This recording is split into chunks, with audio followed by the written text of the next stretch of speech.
Shantanu Tripathi bulletin की शुरुआत करते हैं और सबसे पहले बात करते हैं लोकसभा चुनाव के दूसरे चरण के मतदान को लेकर। जी हां, आपको बता दें कि दूसरे चरण के मतदान को लेकर मतदान का प्रतिशत उसके आंकड़े सामने आ गए हैं। आपको बता दें दूसरे चरण में यूपी में 54.85% तक मतदान हुआ है। उत्तर प्रदेश में देखिए पहले चरण के मुकाबले में मतदान का प्रतिशत घटता हुआ यहां पर नजर आ रहा है और यहां पर 54.85% मतदान हुआ है। 8 लोकसभा सीटों के मतदान का प्रतिशत जारी हुआ है। सबसे कम मथुरा में 49.22% मतदान हुआ है और सबसे ज्यादा 64% वोटिंग अमरोहा में हुई है। गौतम बुद्ध नगर में 53.23%, मेरठ में 58%, बागपत में 55.93%, लगभग 56%, बुलंदशहर में 55.79%, अलीगढ़ में 56.62% और गाजियाबाद में 49.65% तक वोटिंग हुई है। तो मतदान का प्रतिशत देखिए सामने आ गया है और अलग अलग लोकसभा क्षेत्रों में कितने फीसदी वोटिंग हुई है। सबसे कम कहा जा रहा है कि मथुरा में वोटिंग हुई है, इसकी वजह क्या है इस पर भी बात करेंगे। लेकिन सबसे ज्यादा वोटिंग अमरोहा में दर्ज की गई है। अमरोहा आपको बता दें कि एकमात्र ये सीट है जो कि पिछले अगर 2019 का लोकसभा चुनाव देखा जाए तो यहाँ पर जो दानिश अली हैं वो बहुजन समाज पार्टी से उन्होंने जीत दर्ज की थी एक बार फिर से। लेकिन इस बार जो बैनर है वो चेंज था, इंडिया गठबंधन से चुनावी मैदान में, और यहां पर सबसे ज्यादा वोटिंग दर्ज की गई है। 8 लोकसभा सीटें, दूसरे चरण का चुनाव, मतदान की प्रक्रिया पूरी कल हुई है।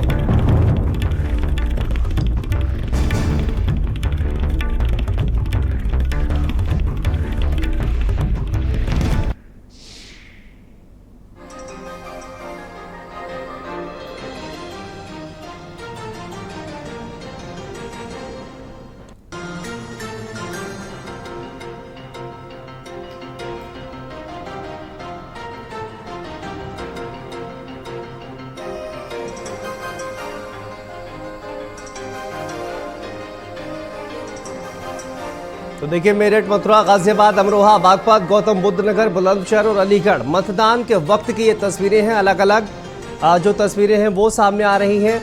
मतदान की तस्वीरें किस तरह से रही हैं वो आप देखिए।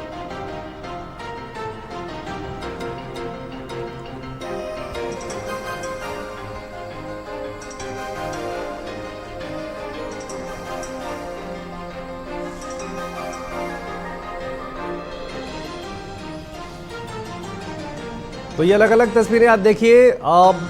8 लोकसभा क्षेत्र और कल मतदान जिस तरह से हुआ है उसकी अलग अलग तस्वीरें हम आपको दिखा रहे हैं। और ये जो अनोखी तस्वीरें कहा जाए कि ये देखने को मिली है जहां पर एक दूल्हा देखिए पहुंचा हुआ था वोट करने के लिए। दूल्हे के कॉस्ट्यूम में ये शख्स पहुंचा हुआ था वोटिंग करने के लिए। वहीं पर आप देखिए स्टेशन पर एक शख्स आपको दिखाई दे रहा है और साथ साथ एक बुजुर्ग पहुंचे हुए थे वोटिंग करने के लिए।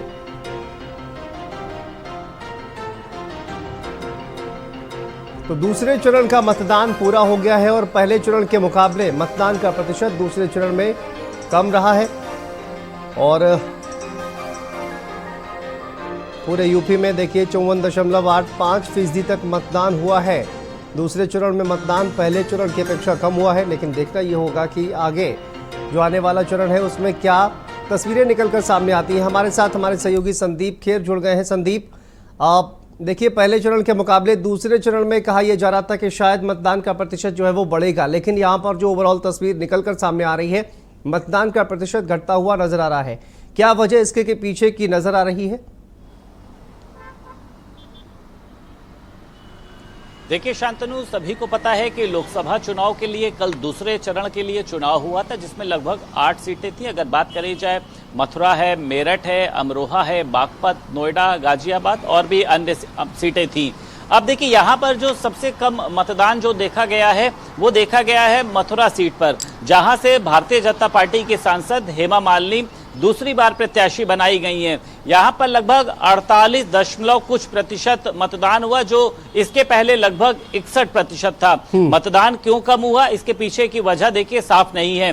कई बार ये देखा जाता है कि देखिए कम मतदान के पीछे प्रत्याशियों से लोगों का संतुष्ट ना होना, उनको वोट ना डालने दिया जाना, या फिर उनके नामों में गड़बड़ी होने के कारण जो है वो मतदान प्रतिशत कभी कभी कम होता है। अमरोहा की देखिए अगर बात करें तो तमाम जो सीटें हैं देखिए यहां पर 2019 के मुकाबले फीसदी जो है मतदान का वो बेहद ही कम पाया गया है। कई बार ये देखा जाता है कि कम मतदान के चलते जो राजनीतिक पार्टियां हैं वो इस तरीके की आशंका जताती है कि क्या वहां पर जो मौजूदा वोटर्स हैं वो प्रत्याशी के समर्थन में नहीं है, तभी भाई मतदान कम होता है। ये अक्सर देखा जाता है कि जब ज्यादा मतदान होता है तो ये पहले ही सोच लिया जाता है कि ज्यादा मतदान इसलिए हुआ है कि वहां की जनता उस प्रत्याशी को जिताना चाहती है। लेकिन कम मतदान को लेकर जहां एक तरफ अखिलेश यादव ने भी ये कहा है कि इस पर ध्यान दिया जाना चाहिए, और वहीं पर देखिए बीजेपी की भी अगर बात करें तो बीजेपी में देखिए चिंता में है। हालांकि खुद भारतीय जनता पार्टी का कहना यह है कि तमाम सीटों पर कमल खिलने जा रहा है, लेकिन कम मतदान किसी भी प्रत्याशी के लिए, किसी भी राजनीतिक पार्टी के लिए देखिए मुझे लगता है कि चिंता का विषय होता है कि क्या जनता जो है वो मौजूदा प्रत्याशी को अपना समर्थन नहीं दे रही है। क्योंकि ये भी देखा गया है कि कई सीटों से देखिए जो है प्रत्याशी के समर्थन में वोटर अपने घर से बाहर नहीं निकला, क्योंकि देखिए इस दौरान राजनीतिक पार्टियों के जो कार्यकर्ता होते हैं वो लगातार वोटर्स पर, बूथ पर नजर रखते हैं कि कहां पर कितने वोटर्स पहुंच रहे हैं। ऐसे में वो वोटर्स जो है वो नदारद पाए गए। ये देखा गया कि कई जगहों से पूरा मोहल्ला जो है वो वोट देने नहीं गया। इसके पीछे के क्या कारण है ये तो राजनीतिक पार्टियां बाद में लगाएंगी कि क्या मौजूदा प्रत्याशी के समर्थन में नहीं थी, क्योंकि ये देखा गया कि वो चाहे मथुरा की बात करी जाए, अन्य जगहों की बात करी जाए, वहां पर जो वोटर है वो खुश नहीं था। तो ये राजनीति कयास है। देखिए अब आगे इसकी एक पूरी ये कहा जा सकता है कि समीक्षा की जाएगी कि वहां पे जिनको मतदान कराने की जिम्मेदारी दी गई थी क्या उन्होंने अपनी जिम्मेदारी का निर्वहन नहीं किया गया। खुद निर्वाचन आयोग ने कहा था कि अब की तो तमाम तरीके के प्रबंध किए गए थे, दिव्यांगों के लिए उनके घर पे वोटर की सुविधा, मतदान की सुविधा दी गई थी, जो बुजुर्ग हैं भी इसी तरह के प्रबंध किए गए थे और ये कहा जा रहा था कि वोटिंग का जो परसेंटेज है वो बढ़ेगा। ठीक है, वापस आएंगे आपके पास। हमारे साथ नरेंद्र प्रताप हमारे सहयोगी जुड़ गए हैं और लोकेश हमारे सहयोगी गाजियाबाद से जुड़ गए हैं। नरेंद्र आप का रुख कर लेते हैं। देखिए कुल 54.85% मतदान हुआ है और सबसे पीछे अगर देखा जाए तो कान्हा की नगरी के लोग जो है वो नजर आ रहे हैं, जहां पर मथुरा में सबसे कम वोटिंग जो है वो दर्ज की गई। गाजियाबाद में भी कुछ इसी तरह का जो नज़ारा दिखाई दिया है, लेकिन गाजियाबाद का हम लोकेश से जानेंगे कि कैसे वहां पर मतदान का प्रतिशत इतना कम रहा है। लेकिन ओवरऑल मेरठ में 58% वोटिंग दर्ज की गई है। क्या वजह रही है इस बार वोटिंग का परसेंटेज कम दिखाई दे रहा है? देखिए शांतनु, सबसे पहले तो ये समझ लीजिएगा कि जो पॉलिटिकल पार्टियों की स्थिति है, जो नेताओं के कैरेक्टर हैं, उसको लेकर अब जनता जो है बहुत ज्यादा उनको सीरियसली लेने लगी है और इसी वजह से ये जो उदासीनता और ये निराशावाद का जो भाव है वो वोटिंग में देखने को मिला है। आपको बताएं कि बहुत सारे ऐसे दल भी हैं जो मौका परस्ती देखते हुए सत्ता में शामिल होने के लिए या फिर चुनाव के समय ये जानते हुए कि आज वो दूसरा वाला जो दल है वो कहीं सत्ता में आ सकता है, इस तरह की संभावनाएं और सर्वे देखते हुए अपने विचारधारा के विरुद्ध जाकर जो समझौते करते हैं वो भी कहीं ना कहीं इसके लिए जिम्मेदार है। इसके अलावा वो नेता भी जिम्मेदार है जिनको फला पार्टी से टिकट नहीं मिल पाता अगर, तो वो दूसरी पार्टी की गोद में जाकर बैठ जाते हैं। तो ये जो कैरेक्टर है, ये कैरेक्टर कहीं ना कहीं वोटर के अंदर जो एक निराशा का भाव है वो पैदा करता है। इसीलिए बहुत सारे लोग ऐसे थे कि जो इस वोटिंग प्रक्रिया में पार्टिसिपेट नहीं किए और वो अपना वीकेंड बनाने कहीं चले गए या फिर वो अपने घर पर ही सोते रहे। उन्होंने अपने घर के परिवार के बीच में रहना ज्यादा उपयुक्त समझा बजाय कि किसी को वोट डालने को लेके। इसके लिए वो पार्टियां भी जिम्मेदार हैं, वो ऐसे कैंडिडेट अलग अलग शहरों में, अलग अलग लोकसभा क्षेत्रों में दे देती हैं जिनका वहां की जनता से कोई कनेक्शन नहीं होता। आप मिसाल के तौर पर मेरठ की बात लें, अरुण गोविल यहाँ पर ये दावा करते हैं कि वो यहाँ पैदा हुए हैं, पढ़े लिखे हैं यहाँ पर, लेकिन आए करीब 35 साल बाद हैं। तो ऐसे में उनका क्या कनेक्शन यहाँ की जनता से हो सकता है? वो मुंबई में उनका घर है, मुंबई में उनका सारा कारोबार है, वो अगर यहाँ से एमपी भी बन गए तो जैसी स्थिति मथुरा में हेमा मालिनी की है उस तरह की एक नई स्थिति यहाँ मेरठ में देखने को मिलेगी। तो पार्टी हाईकमान ने जिस तरीके से मेरठ की जनता के ऊपर एक ऐसा कैंडिडेट थोप दिया जिसका यहाँ की जनता से कोई लेना देना नहीं था, इसलिए भी कहीं ना कहीं ये जो निराशा का भाव है वो देखने को मिला। इसी तरीके से जो विपक्ष है, विपक्ष के पास कोई मजबूत कैंडिडेट नहीं है। जो कैंडिडेट लेकर आए हैं वो एक दो जातियों के बीच में ही फोकस करके और वहीं खत्म हो जाता है। तो बहुत ज्यादा क्लियर स्थिति जो वोटर को थी वो नहीं थी। उसके अंदर जो उत्साह था वो बिल्कुल खत्म हो गया था, जोश बिल्कुल खत्म था। और जो चुनावी चर्चाएं हैं वो भी इस बार बहुत कम देखने को मिली। चुनाव में जिस तरीके के रंग देखे जाने चाहिए वो रंग नहीं मिल रहे। मुद्दे जो हैं वो जनता के मुद्दे अलग हैं और जो नेता मंच से बोल रहा है वो मुद्दे अलग हैं। नेता के लिए जो मुद्दे हैं वो मंगलसूत्र है, दूसरा अपने परिवार की कुर्बानी को लेकर कांग्रेस के जो नेता हैं वो बात कर रहे हैं, लेकिन जनता की जो बात है वो आखिर कौन कह रहा है? महंगाई, बेरोजगारी और बेरोजगार जो रोजगार के कम होते अवसर हैं उनकी बात कौन कर रहा है? शिक्षा स्वास्थ्य में बेहतरी की किसी ने बात नहीं की, जबकि ये वो सारी समस्याएं हैं जिनसे लगातार जनता जूझ रही है। तो ऐसे में जब ये सारी चीजें हमारे बीच चलती हैं और दूसरी तरफ जो निर्वाचन आयोग है उसका स्थिति यह है कि पिछले अगर 1-1.5 दशक में हम देख लें तो जिस तरीके के कार्यक्रम वोटिंग को लेकर जागरूकता फैलाने के लिए किए जाते थे वो इस बार बिल्कुल नगण्य हैं। उन्होंने केवल कलेक्ट्रेट सजा दिया, 1-2 पोलिंग बूथ सजा दिया और उनका जो जागरूकता अभियान था वो यही जिनका असर कहीं ना कहीं इन चुनावों में दिखाई दे रहा है। और अगर देखा जाए तो लगभग 5.5% तक वोटिंग कम हुई है। गाजियाबाद का रुख कर लेते हैं, लोकेश हमारे साथ जुड़े हुए हैं। लोकेश, देखिए लगभग 49.65% वोटिंग गाजियाबाद में बताई जा रही है और पिछली बार के अगर मुकाबले देखा जाए तो गाजियाबाद में लगभग 6.5% तक मतदान कम हुआ है। क्या वजह इसके पीछे की मान रहे हैं और क्या एक गर्मी की वजह है या फिर वोटर्स कहीं ना कहीं जिस तरह से नरेंद्र ने बताया कि मुद्दे नहीं है या फिर वोटर जो है वो कैरेक्टर जिस तरह का नेताओं में दिखाई देता है उसकी वजह से एक ऊब जो है वो वोटर्स के मन में आ गई है? देखिए, सबसे अहम बात तो यह है कि मथुरा के बाद अगर कम वोटिंग नहीं हुई है तो वो गाजियाबाद में 29.5 लाख वोटर्स में से मात्र 49% वोटर्स ने ही वोट कास्ट किया है। और जो कि वाकई चिंताजनक स्थिति के लिए है कि लोकतंत्र के कमरे व्यवस्था के भीतर अगर वो पार्टिसिपेट ही न करें तो चिंता का विषय न केवल कमीशन के लिए है बल्कि अथॉरिटीज के लिए भी है जो चुनाव कराती है। जिला प्रशासन ने लाखों रुपए के इस बात को लेकर जागरूकता अभियान चलाया। स्कूलों के अंदर शपथ दिलाई जा रही है, तमाम अलग अलग जगहों पर केवल फोटोज आ रही है, लेकिन जमीनी स्तर पर देखा गया तो काम नहीं। और जो वादे किए गए कि तमाम बनाए जाएंगे और वहां पर कल इतनी सारी तस्वीरें आई जहां लोग इन सभी मुसीबतों से जूझते हुए जाकर के उन्होंने वोट कास्ट किया। और ना वोट कास्ट करने के पीछे कई सारी क्योंकि शुरुआती दौर में जब चुनाव शुरू हुए करीब 150 से ज्यादा ईवीएम ऐसी थी जो कि फंक्शन कर गई थी, जो कि खराब हुई थी। वहां पर लोग सुबह के समय पहुंचे कि तापमान बढ़ना था तो लोगों ने डिसाइड किया था कि सुबह ही पहुंच करके वोट करेंगे, लेकिन जब लंबी लाइन देखी और मतदान रुका हुआ देखा तो कई लोग लाइनों से वापस लौटे। और सबसे बड़ी समस्या इस पर देखने को मिली कि ये हमने कल रिपोर्ट भी करके दिखाया था कि परिवारों के 13-14 सदस्य हैं, 4 से 5 के वोट हैं, बाकी के वोट गायब हो गए हैं। और इस बार दावा किया था जिला निर्वाचन अधिकारी और डीएम हमने जो है वो दुरुस्त कर ली है वोटर लिस्ट। दरअसल समस्या ये है कि गाजियाबाद में बहुत सारे फ्लोटिंग पॉपुलेशन है जो कि बिहार, बंगाल और उत्तर प्रदेश से आते हैं, देश के अलग अलग कोने से आते हैं, वो यहाँ रहते हैं और यहाँ से जॉब करते हैं, फिर कहीं ट्रांसफर हो गया वो चले गए। तो वोटर लिस्ट को दुरुस्त करने का काम किया गया और ये दावा किया गया कि इस बार जो है वोट परसेंट बढ़ेगा, लेकिन ऐसा नहीं हुआ। और हाई राइज सोसाइटी के भीतर भी पोलिंग बूथ बनाए गए, लेकिन शहरी क्षेत्र के मतदाता बेहद कम निकले। जो यहाँ का देहात क्षेत्र है जिसमें फलाना विधानसभा है, सबसे ज्यादा वोटिंग वहां हुई है। लोनी जो कि देहात क्षेत्र है वहां भी वोटिंग ज्यादा हुई, लेकिन साहिबाबाद जो कि प्रदेश की सबसे बड़ी विधानसभा है वहां पर वोटिंग केवल 42 से 47 करीब। तब एक अंदाजा लगाइए कि कितनी स्टिफनेस वोटर्स के भीतर थी। और जो नरेंद्र बता रहे थे तमाम इस तरीके के मुद्दे तो हैं, क्योंकि एक इंटीमेसी, और हम शुरू से कह रहे थे इस बात को साथियों कि इस बार जो शहरी मतदाता है वो बहुत ज्यादा कोई इलेक्शन को लेकर क्रेज नहीं दिखा रहा है। और ये देखने को कल मिला है जब वोटिंग हुई, वोटिंग के दौरान पब्लिक निकलकर तो सामने आई और बहुत ज्यादा लोग आए भी सही, लेकिन वोटिंग के तौर पर वो वाकई टर्न आउट नहीं हुए। और कई जगहों से शिकायतें आई कि मुस्लिम बहुल क्षेत्र के अंदर वोटिंग नहीं कर दी गई। तो इन सब चीजों का असर जो है वो फाइनल आउटकम पर पड़ता है, क्योंकि 6 से 7% अगर शिफ्ट गया है, डाउन गया है इस बार का वोटिंग परसेंटेज, तो चिंता का विषय सबके लिए है। एक अच्छे लोकतंत्र में, एक पारदर्शी लोकतंत्र में ये एक सबसे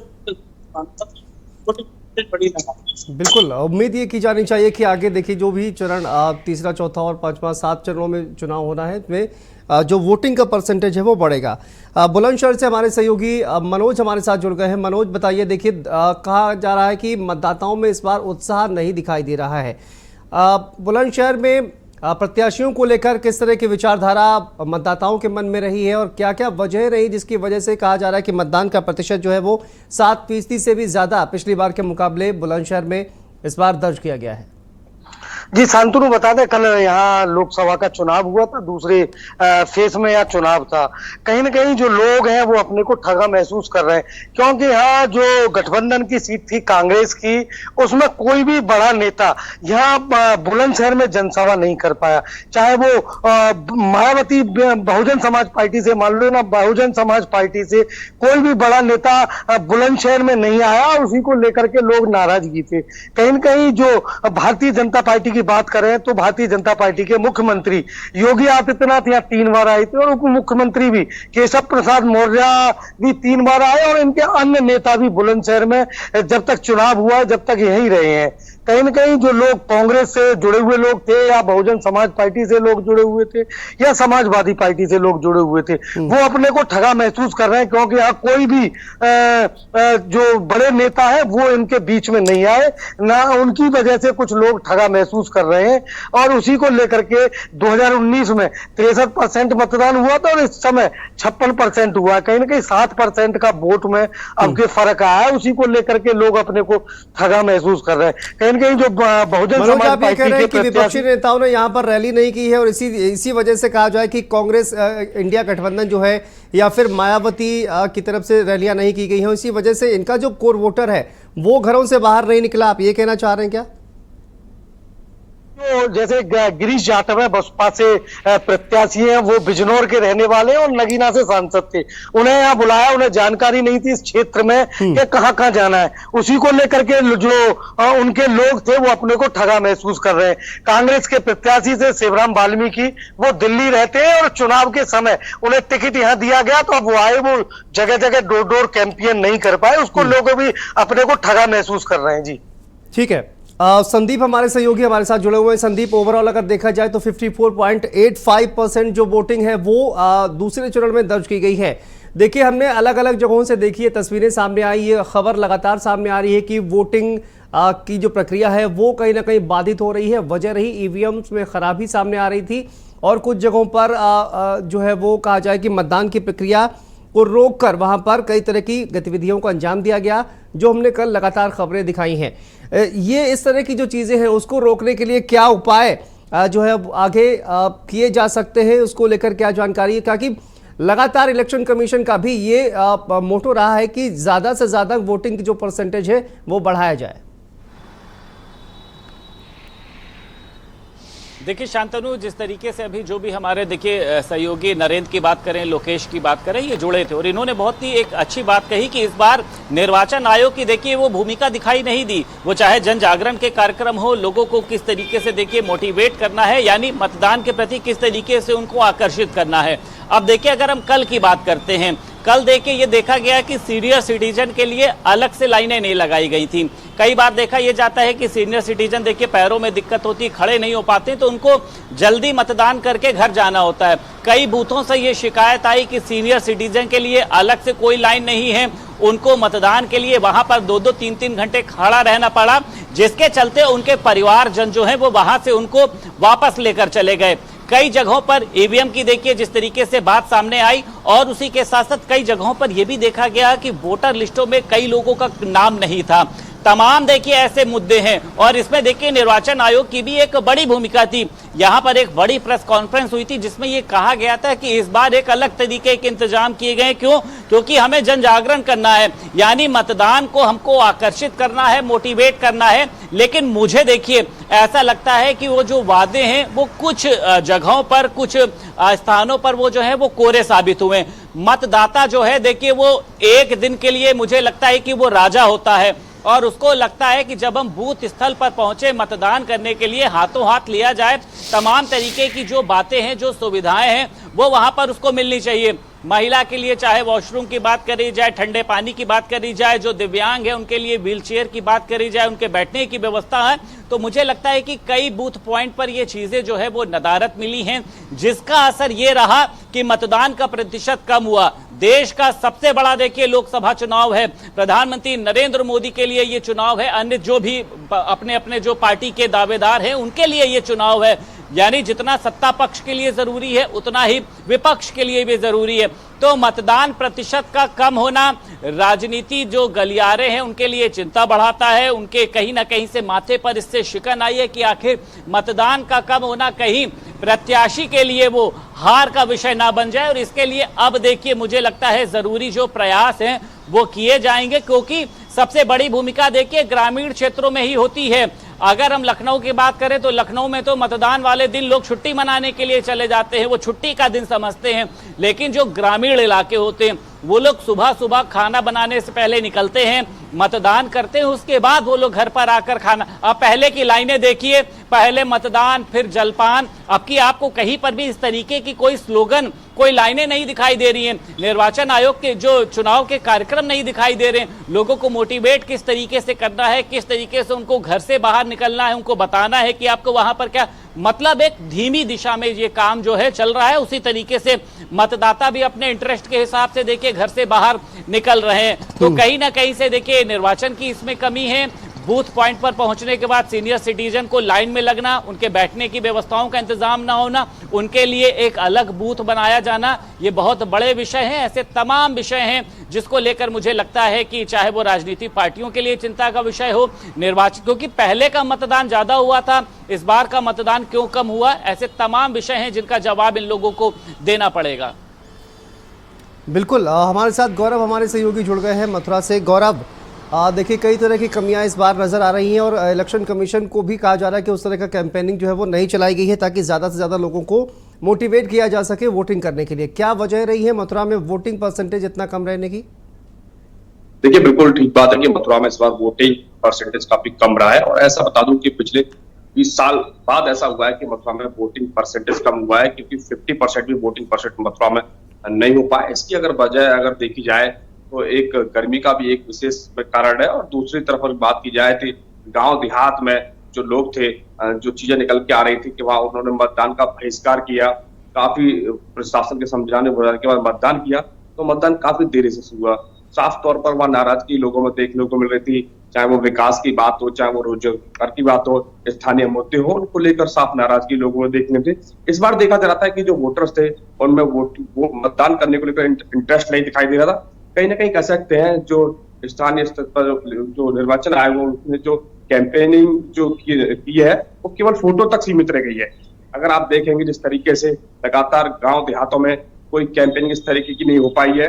पिछली बार जो प्रचार जो होता था, प्रत्याशी डोर टू डोर जाते थे और जो प्रत्याशियों के जो लोग होते हैं, जो उनके फेवर के लोग होते हैं, गली मोहल्ले में जाते थे, उन लोगों को वोटिंग के लिए अवेयर करते थे और मतदान स्थल तक लेके जाते थे। लेकिन अब की बार कहीं ऐसा देखने को नहीं मिल रहा है। इसलिए अगर बात की जाए तो मथुरा में जो वोटिंग परसेंटेज है वो काफी कम रही है। बिल्कुल, और देखिए कहीं ना कहीं जिस तरह से कहा जा रहा है कि इलेक्शन कमीशन की तरफ से वो प्रॉपर जो कोशिशें करनी चाहिए थी वो नहीं हो पाई हैं। प्रबल भी हमारे सहयोगी अमरोहा से जुड़ गए। हम प्रबल, अमरोहा देखिए कहा जाए कि सबसे ज़्यादा वोटिंग यहाँ पर दिखाई दी है, लेकिन पिछली अगर बात की जाए तो यहाँ पर वोटिंग परसेंटेज यहाँ पर भी कम दर्ज किया गया है। क्या कुछ वजहें नज़र आ रही हैं? हालांकि वोट परसेंटेज 64% यहाँ पर दर्ज किया गया है। ओवरऑल अगर देखा जाए तो सबसे ज़्यादा अमरोहा में ही वोटिंग हुई है। बिल्कुल शांतनु, देखिए 2019 के मुकाबले इस बार वोटिंग परसेंटेज कम रहा है, क्योंकि अगर बात इस बार के चुनाव की जाए तो पिछले इस 8 चरणों में अमरोहा में ही सबसे ज्यादा वोटिंग हुई है। 64.2% यहाँ पर वोटिंग है, और जो पिछली बार 2019 में थी वह 71.05 पोलिंग हुआ था, जिसके बाद इस बार वोटिंग परसेंटेज घटा है। हालांकि उम्मीद जताई जा रही थी कि इस बार भी वोटिंग परसेंटेज अच्छा रहेगा और ज्यादा होगा, लेकिन वह रिकॉर्ड नहीं टूट पाया। हालांकि मतदाता भी बढ़े थे, लेकिन उसके बावजूद भी जो प्रतिशत था वह कम रहा। बात क्योंकि कल दोपहर में ही जो बूथों पर सन्नाटा पसरा हुआ था, दोपहर बाद कुछ मतदाता वहां पर पहुंचे, लेकिन उसके बावजूद भी जो रिकॉर्ड था वह नहीं टूट पाया। लगातार जो अधिकारी थे वह मतदान करने की अपील कर रहे थे, स्वीप के अंतर्गत कार्यक्रम चलाए गए थे, लेकिन जो रिकॉर्ड एक बनना चाहिए था वह नहीं हो पाया। बिल्कुल, और लेकिन ये देखिए ये एकमात्र सीट है अगर देखा जाए प्रबल, जो कि भारतीय जनता पार्टी के पास ये सीट नहीं थी। ऐसे में विपक्षी जो दल है, चाहे देखिए इंडिया गठबंधन हो और चाहे बीएसपी हो, पहले बीएसपी की तरफ से ये सांसद रह चुके हैं यहाँ पर और अब इंडिया गठबंधन से चुनावी मैदान में हैं। तो क्या कहा जाए कि एंटी इनकम्बेंसी जो है वो दिखाई दी है या फिर यहाँ पर विपक्षी पार्टियों का जोर दिखाई दिया है और इसी की वजह से वोटिंग परसेंटेज यहाँ पर ज्यादा दिखाई दे रहा है?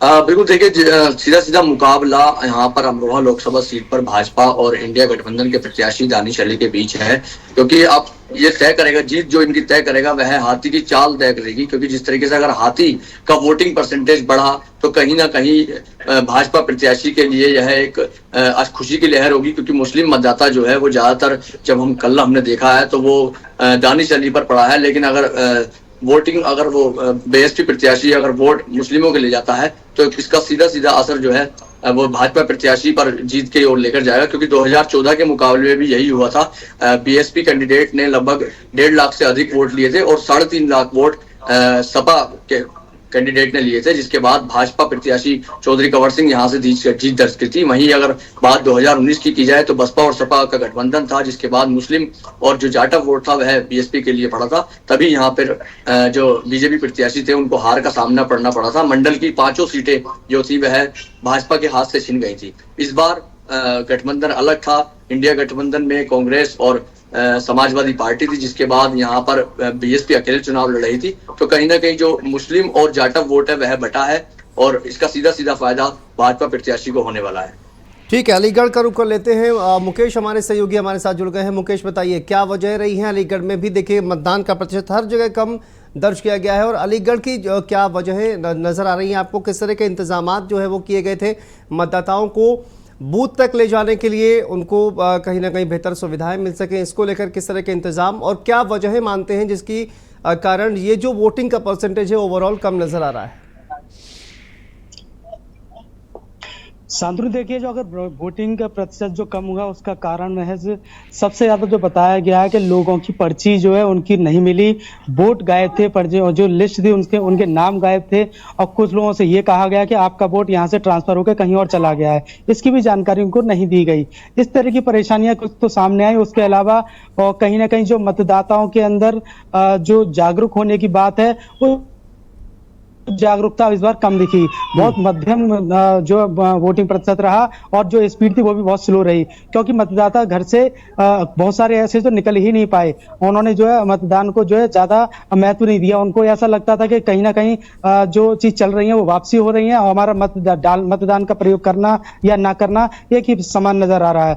वहीं और कुछ बात की जाए तो जैसे कि गर्मी का भी असर जो कहीं ना कहीं देखने को मिला, जबकि मतदान प्रतिशत जो है जैसे कि सुबह 9 बजे और 11 बजे और जो 1 बजे का जो मतदान लगभग एक साथ एक स्पीड से चल रहा था। लेकिन 1 बजे के बाद जो मतदान स्पीड थी एकदम बेहद मध्यम हो गई, बेहद धीमी हो गई, जो कि करीब 2 से 3 घंटे मध्यम रही होती और करीब 4 बजे जाके जो स्पीड थी वो कहीं बढ़ी और करीब 1 घंटे 2 घंटे जो स्पीड चली फिर से मध्यम गति में चली गई। यानी कि कह सकते हैं कि गर्मी का असर भी जो है मतदान पर कहीं ना कहीं देखने को मिला है। और वहीं अगर जो प्रतिशत जो घटा है 2019 के मुकाबले 5% करीब जो मतदान जो है इस बार घट के सामने आया है। जी ठीक है, बहुत बहुत शुक्रिया आपका मुकेश इस तमाम जानकारी के लिए, अपडेट के लिए। और जिस तरह से देखिए ये वोटिंग का परसेंटेज कम हुआ है, आगे इलेक्शन कमीशन को और भी ज़्यादा कोशिशें करने की ज़रूरत है ताकि जो मतदान का प्रतिशत है उसको बढ़ाया जा सके।